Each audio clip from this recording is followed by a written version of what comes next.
All right, so in example number 2, we have the equation y is equal to 3 times 3 to the power of x plus 5. So let's look at our transformations that we have here. The first thing we notice is we have an a value of 3, which means we have a vertical stretch of 3.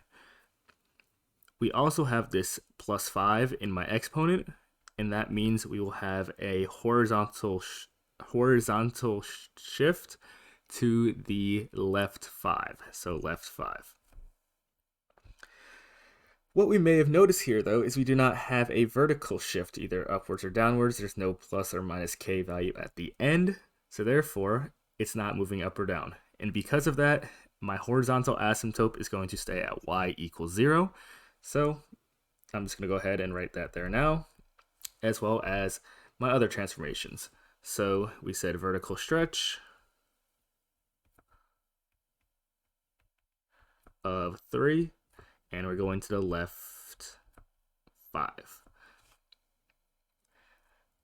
Above my second table here, I'm just going to go ahead and write those down. So if it's going to the left 5, that's going to affect my x values because it's a horizontal shift.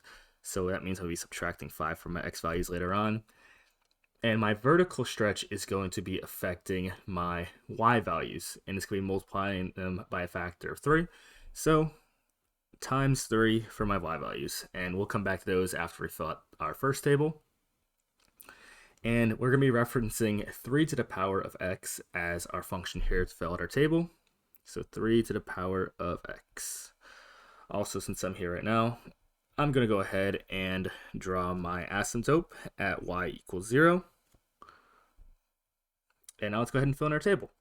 So I'll be using the values of -1, 0, 1, and 2 once again. 3 to the power of -1 will be equal to 1/3. 3 to the power of 0 is 1. 3 to the power of 1 is 3. And 3 to the power of 2 is 9. So let's go ahead now and transfer these values over to our second table. So -1, 0, 1, and 2. And then 1/3, 1, 3, and 9. And I'm going to go ahead and apply my transformations. So -1 minus 5 would give me -6. Then -5, -4, and -3. So those will be the x values I'm going to be graphing.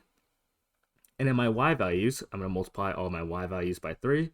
So 1, 3, 9, and 27, which that one will unfortunately not fit onto our graph. So let's go ahead and plot -6, 1, which is here, -5, 3,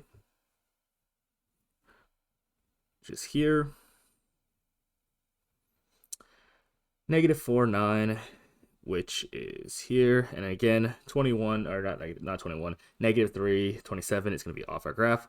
So this is going to be going upwards to the right, so it's going to look something like this. It's exponentially increasing. It's just shifted over to the left 5 with a vertical stretch of 3.